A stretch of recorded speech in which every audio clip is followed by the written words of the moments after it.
The Trump administration's remaking of the federal government is a fight over trillions of dollars that can trickle down to a few thousand here and a few thousand there, like $8,000 for a museum event in Boulder County to get girls interested in science and technology, the kind of thing that people didn't think twice about until anything related to gender made organizations a potential target of Trump.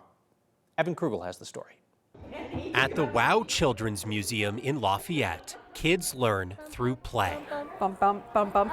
Do I seem okay, doctor? Joanna Kagan Yes? Oh, good. I'm really glad to hear that. says it's a place for kids of all backgrounds to learn just how cool science can be.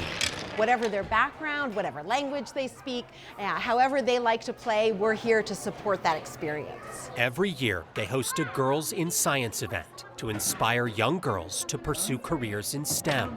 Oh, she missed the net!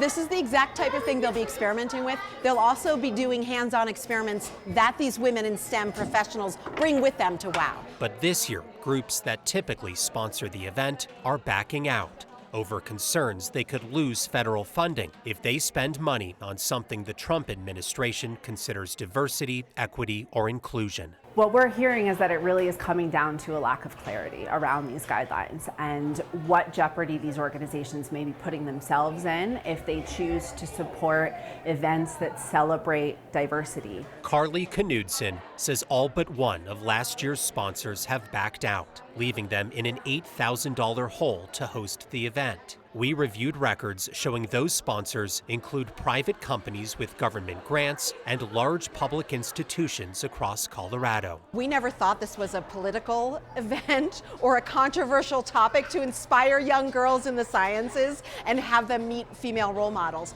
So when we heard from our partners that they didn't know they could support this, we decided to turn to our community. Within 30 hours, Carly says more than $10,000 has come in. We were blown away. We are a small staff, and it was nothing but hoots and hollers and cheers over the last 24 hours. It means the event is back on. We are so grateful to know that we have people in our corner who are willing to support us through all times, good and bad. Now, it's not just funding being impacted. The museum says some scientists that typically show up to represent their organizations have expressed questions over whether they'll be allowed to be involved in this event and if their involvement could impact future funding for their agencies. Kyle? I have to believe, right, that this can't be the only museum event that could run afoul of what Donald Trump wants America to be like. Yeah, they have events like this all year, a Dia del Niños event coming up this spring, an Indigenous Peoples event they do later this year each year. So certainly a lot of events that are kind of up in the air right now as they wait for more clarity on these DEI initiatives. Well, and as these things begin to impact communities, we want to hear about it. Reach us here at the Next Team because we want folks to understand what's going on. Evan Krugel, thank you very much.